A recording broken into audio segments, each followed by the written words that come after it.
छत्रपती शिवाजी महाराज स्त्री शिक्षणाचे प्रथम पाया घालणारे महात्मा ज्योतिबा फुले, घटनेचे शिल्पकार डॉक्टर बाबासाहेब आंबेडकर यांना क्रांतिकारी अभिवादन करतो।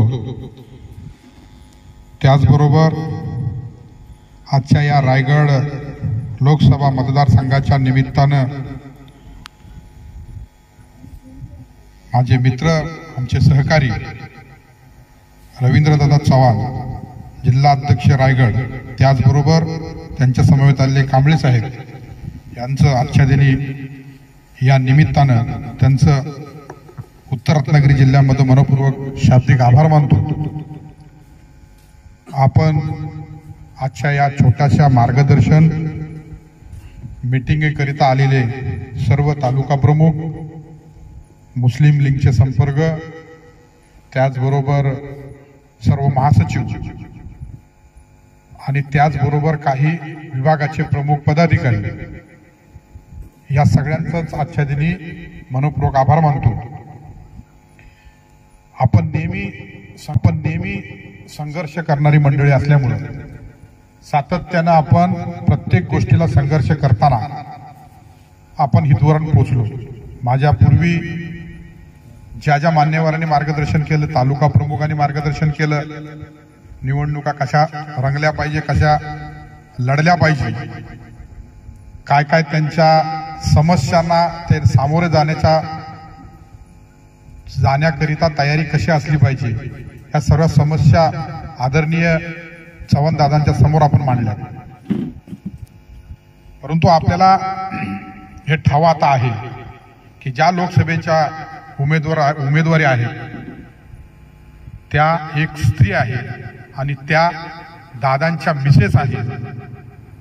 आणि ही खूप मोठी गोष्ट आहे। ज्या दिवशी मी पहिला फोन केला दादांना, तेव्हा मी दादांना म्हणालो की दादा, जर तुम्ही लोकसभा लढवली असेल तर मी शुभेच्छा केल्या नसत्या, परंतु तुम्ही एक लेडीजला उभी करून लोकसभा निवडणुकीसाठी उभे राहताय म्हणून तुमचा मनपूर्वक आभार मानतो। मानसिकता बदलण्याची भूमिका आहे। काय मानसिकता आपण आतापर्यंत बदललो? ज्या डॉक्टर बाबासाहेब आंबेडकरांनी घटना लिहिली, त्या घटनेबरोबर धर्मांतर केलं, धर्मांतराच्या पार्श्वभूमीवरती त्यांनी सांगितलं की शिका, संघटित व्हा, संघर्ष करा। मग आताच्या पैकी ते मला वाटतं आडाडी लोक जी होती ती चांगली होती की त्यांनी बाबासाहेबांची साथ सोडली नाही आणि खऱ्या अर्थाने लढले, लाठीकाठी खाल्ल्या, अनेक मार्गाने रक्तबंबाळ झाले, परंतु लढा मात्र सोडला नाही, बाबासाहेबांची साथ सोडली नाही। आज आमची परिस्थिती एवढी मजबूत असून सुद्धा आम्ही म्हणतो कमजोर आहोत। आज आमची काल परवाची गवताची घरं आज बंगले झाले, समोरासमोर गाड्या लागायला लागल्या, चांगल्या चांगल्या पद्धतीचं पटांगण आणि चांगल्या शोभीवंत बंगले उभे केले, हातापायात सोन्यासारखं कळस घालायला लागलो। पोरगा कुठं तर बँकेत, मुलगा कुठं तर अमुक जॉबला, गव्हर्नमेंटला, ह्या सगळ्या ज्या काही दिलेल्या ज्या तुम्हाला सुविधा आहेत त्या बाबासाहेब आंबेडकरांनी दिल्या। आणि त्या बाबासाहेबांचं स्वप्नपूर्तीसाठी आदरणीय बाळासाहेब आंबेडकर म्हणतात, बहुजनांनी एका ठिकाणी यायचं आहे आणि सत्ता स्थापन करायची आहे। तो लढा मात्र बाबासाहेब लढले नव्हते, लढले, परंतु त्या वयाप्रमाणे ज्या लढले असते तर मला वाटते ती लढाई आज आमच्या पत्रात नसते। आम्ही आता उमेदवारी म्हणून आणि निवडणुकीला पैसेवाले म्हणून उभे राहिलो असतो। तो लढा आपल्याला लढायचा आहे। कोणता लढा? सत्तेचा लढा, सत्तेचा। बाबासाहेबांनी सगळे लढले। तुम्हाला देवळात जाण्याचे लढे लढले, तुम्हाला स्वातंत्र्य समतेचे लढे लढले, तुम्हाला वेगवेगळ्या कपडे घालण्याचे, बोलण्याचे, मतं मांडण्याचे सगळे स्वातंत्र्य तुम्हाला दिले, सर्व लढे लढले। एकच लढा राहिलाय आणि बाबासाहेब दादा म्हणाले की तो लढा म्हणजे सत्तेची चावी, ज्याच्या हातात सत्तेची चावी आहे तो खरा ह्या देशाचा नागरिक आणि खरा स्वतंत्र समता बंधुत्वाचा पुजारी आहे। आम्ही त्याकडे कधी लक्ष टाकलं का?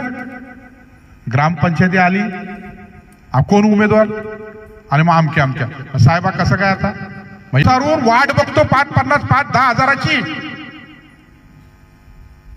काय अस्तित्व निर्माण केलं आम्ही आमच्या बाबासाहेब? असं तर मला वाटतं कपाळाला हात लावून रडले असते की कशासाठी यांना मी पद्धतीचं बनवलं, कशासाठी यांना मी सायन्स धर्म दिला, कशासाठी यांना मी कान नाक उघडे करून दिले, काय कारण?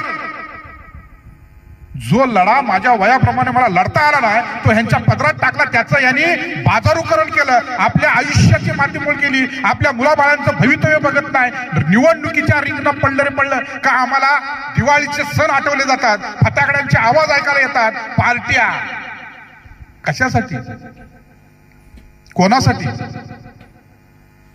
उभा आयुष्याच्या माणसाने तुमच्यासाठी वाया काय घेतलं, एवढं परिश्रम केलं, एवढं सगळं करून सुद्धा आज आमची लोक म्हणतात आम्ही कमजोर. कशाने कमजोर मी त्यांना विचारतो. म्हणजे मी जेव्हा विधानसभेचा अनुभव दादा सांगतो, मी प्रचाराला चाललोय, माझ्या बरोबर विद्वान समजदार समाजाचे काम करणारी मंडळी बाजूला आहे, जाता जाता तिकडे त्या ऑफिसमध्ये घुसून डायरेक्ट आले आणि माझ्या पत्रात वापस सामील. का रे? अरे आम्ही दुनियाचे शहाणे आहेत. या जिल्हा अध्यक्ष पदावर आलो म्हणजे आम्ही काय येडे गवळे आहेत का? आम्हाला अख्खी हिस्ट्री माहिती असते, कोण कुठे जातो, कोण काय करतो. येडे समजले का आम्हाला? आणि म्हणून दादा ही जी माणसं आहेत ती हातावर मोजणारी आहेत, परंतु ही खऱ्या अर्थाने शिवराय फुले शाहू आंबेडकर मानणारी विचारांची लोक आहेत, ही खरे बाळासाहेब आंबेडकरांना मानणारी लोक आहेत. खऱ्या अर्थाने लढाई लढण्यासाठी यांच्या खांद्यावरती आपण निसंकोपणाने आणि विश्वासाने यांच्यावरती दुरावा. नाही तर मी तर बाजार उभा केला असता. यांना माहिती आहे माझ्या सगळ्या सहकार्यांना बाजारात भाव निर्माण करणारा अण्णा जाधव आहे, बरोबर आहे का नाही? एक ठिणगी मारली असेल तर आज इथं पुरा मैदान, म्हणजे 9 मार्चला आपण बघतो मी प्रत्येक कार्यक्रम, आपल्याला माहिती आहे आम्हाला दादा बाजार कसा उभा करायचा. परंतु खरी सत्तेची लढाई आणि त्या सत्तेच्या लढाईला लढताना आमचे खांदे मजबूत पाहिजे. ते खांदे कोणाचे असले पाहिजे हे तुम्ही लक्षात घ्या. काय इथली शिक्षण व्यवस्था चांगली आहे, इथं असलेल्या अडीअडचणी चांगल्या आहेत. अरे काल परवा धावाधावी करायला लागलेत. काल परवा आम्ही पाहतोय गाड्यांचा ताफा वाचायला लागलाय. काल परवा आम्ही बघतोय गाड्या नवीन गाड्या नवीन नंबरच्या गाड्या फिरवू लागल्या. कशाला? याच्या पूर्वी 5 वर्ष काय करू झोपले होते का?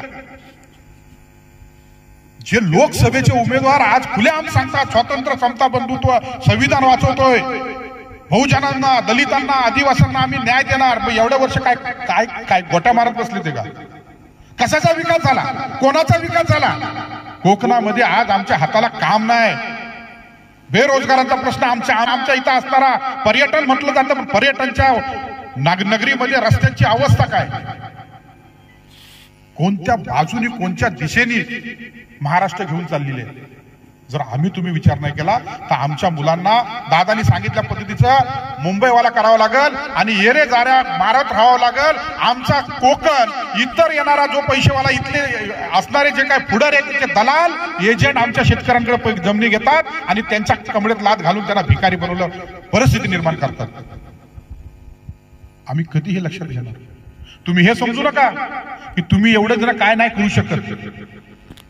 माझ्या विधानसभेला दादा 500 मतं भेटली म्हणजे तो लय मोठा इथल्या विधानसभेचा उमेदवार. 5,500 मतं आम्ही घेतली. 1 रुपया नवा पैसा कोणाला दिला नाही.